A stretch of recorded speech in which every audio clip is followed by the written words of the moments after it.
இந்த வீடியோல நம்ம இன்னைக்கு அடுத்து பார்க்க போறது தாவரங்களில் கருவுறுதல். இதுக்கு முன்னாடி நம்ம மகரந்த சேர்க்கை பார்த்து முடிச்சிட்டோம். இந்த மகரந்த சேர்க்கை மூலமா மகரந்த தூளுங்கிறது சூலக முடியை வந்து அடைஞ்சிச்சு. அடைஞ்சதுக்கு அப்புறம் இப்ப இந்த மலர்ல அடுத்து என்ன நடக்க போகுது? கருவுறுதல் நடைபெற போகுது. ஓகேவா? மகரந்த சேர்க்கைக்கு அடுத்த ப்ராசஸ் தான் யாருன்னா கருவுறுதல். அதுல ஃபர்ஸ்ட் பாயிண்ட் பாருங்க. மகரந்த தூள் பொருத்தமான சூலக முடியை அடைந்ததும் முளைக்க தொடங்கும். அது என்ன பொருத்தமான சூலக முடி அப்படின்னா என்ன அர்த்தம்னா, ஒரு மாமரத்தோட மகரந்த துகள்கள் வந்து இன்னொரு மாமரத்தோட சூலக முடியில தான் போய் விழணும். அப்பதான் அந்த மகரந்த தூள் அங்க முளைக்க ஆரம்பிக்கும். அந்த பூ வந்து கருவுறுதல்ங்கிற ப்ராசஸ்க்கு போகும். ஒருவேளை ஒரு மாமரத்தோட மகரந்த துகள்கள் வந்து ஒரு பப்பாளி மரத்தோட சூலக முடியை ரீச் பண்ணுச்சுன்னா அங்க அது என்ன பண்ணாது? முளைக்காது. இப்ப செகண்ட் பாயிண்ட் பாருங்க. மகரந்த தூள் ஒரு சிறிய குழாய் போன்ற அமைப்பை உருவாக்குகிறது. எங்க இருக்கு அந்த சிறிய குழாய்? இதுதான் அந்த மஞ்சள் கலரா ஒரு டியூப் மாதிரி வருது இல்லையா? அதற்கு மகரந்த குழாய் என்று பெயர். இது மகரந்த தூளில் உள்ள மகரந்த துளை வழியாக வெளிவருகிறது. நம்ம இதுக்கு முன்னாடி போலார் கிரெயின்ஸோட ஸ்ட்ரக்சர் பார்த்தோமா? அதுல வந்து அந்த வெளிப்பக்கம் எக்ஸைன் லேயர்ல தான் என்ன இருக்கும்? வளர் துளைன்னு ஒண்ணு இருக்கும். ஓகேவா? அந்த வளர் துளை வழியா தான் என்ன முளைக்கும்? இப்ப இந்த மகரந்த குழாய் முளைக்க ஆரம்பிக்கும். மகரந்த தூளில் உள்ளிருக்கும் பொருள்கள் மகரந்த குழாய்க்குள் நகர்கின்றன. இப்ப இந்த மகரந்த துகளுக்குள்ள என்னென்ன செல்ஸ் இருக்கோ அது எல்லாமே என்ன பண்ணும்? இந்த குழாய் வழியா அந்த பெண்ணுறுப்பை வந்து ரீச் பண்ண பார்க்கும். மகரந்த குழாய் சூலக முடி மற்றும் சூலக தண்டில் உள்ள திசுக்கள் வழியாக வளர்ந்து இறுதியில் சூலகத்தில் உள்ள சூழ் துளையை அடைகிறது. இப்ப என்ன பண்ணுது? இந்த மகரந்த குழாய் வந்து சூலக முடி மேலதான் ஃபர்ஸ்ட் விழுந்திருக்கு. அதுக்கப்புறம் என்ன செய்யணும்? இந்த சூலக தண்டு இருக்கு இல்லையா? இது வழியா உள்ள வந்து யார வந்து ரீச் பண்ணணும்? இந்த சூழ் துளை வழியா சூலகத்துக்குள்ள வரணும். Fourth point. நம்ம இதுக்கு முன்னாடி மகரந்த தூள் படிக்கும் போது அதுல 2 செல் இருக்குன்னு படிச்சோமா? ஒரு உடல செல்லுன்னு ஒண்ணு, ஒரு உற்பத்தி செல்லுன்னு ஒண்ணு.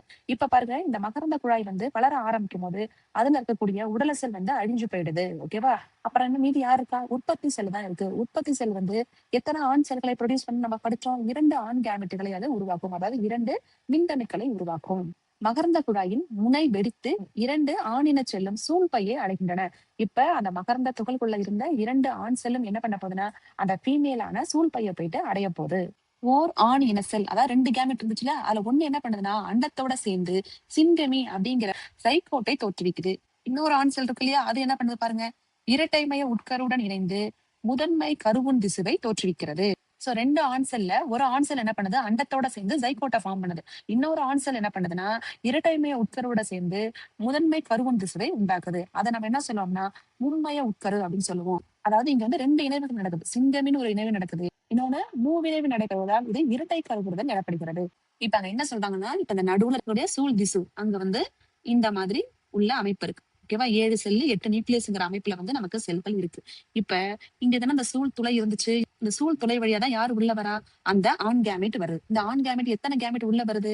2 கேமெட் வருது. 2 மேல் கேமெட்ஸ் வருது. அதுல ஒண்ணு என்ன செய்யும்னா இந்த இடத்துல இதுதானே அண்ட சாதனம்னு படிச்சோம் நம்ம. இப்ப இந்த 2 செல்லுல ஒரு செல் என்ன பண்ணுதுன்னா அண்ட சாதனத்தோட சேருது. ஆல்ரெடி அங்க ஒரு நியூக்ளியஸ் இருக்கு. அது கூட உள்ள வந்த ஒரு மேல் நியூக்ளியஸும் சேருது. இப்ப இது 2 சேர்ந்து ஒண்ணா மாறிடுது. அப்ப இது என்ன நம்பர்? 2n நம்பரா மாறிடுது. அப்ப இதுதான் யாரு? ஜைகோட். இந்த கீழ இருக்கு இல்லையா 2 சினை ஆற்றியம்னு படிச்சோம்ல, இதெல்லாம் அழிஞ்சு போயிடும், இல்லாம போயிடும். அப்ப 2 ஆண் கேமெட்ல ஒரு கேமெட் இங்க போய் இணைஞ்சிச்சு. இன்னொரு ஆண் கேமெட் என்ன செய்யும்னா அந்த சென்ட்ரா ஒரு பிளேஸ் இருக்குல்ல, 2 நியூக்ளியஸ், இந்த நியூக்ளியஸ் கூட போய் இன்னொரு ஆண் கேமெட் இணைஞ்சிரும். அப்பனா இங்க எத்தனை நியூக்ளியஸ் இருக்கு? 3 நியூக்ளியஸ் இருக்கு. இந்த 3 நியூக்ளியஸும் ஒன்னா சேர்ந்துருது. அப்பனா இங்க என்ன நடக்குது?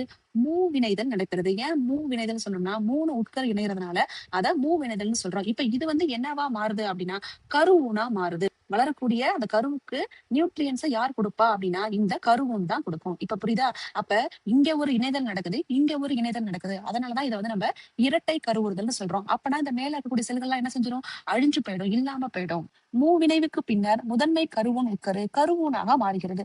மூவினைதல் எங்க நடந்துச்சு? அந்த சென்ட்ரா உள்ள 2 நியூக்ளியஸ் கூட ஒரு மேல் சேரும்போது அதுதான் மூவினைவா மாறுச்சு. இப்ப அந்த மூவினைவு என்னவா மாறுதுன்னா கருவூனா மாறுது. கருவூனா என்ன அர்த்தம்? வளரக்கூடிய அந்த கருவுக்கு நியூட்ரியன்ஸை கொடுக்கக்கூடிய ஒரு அமைப்பா மாறுது.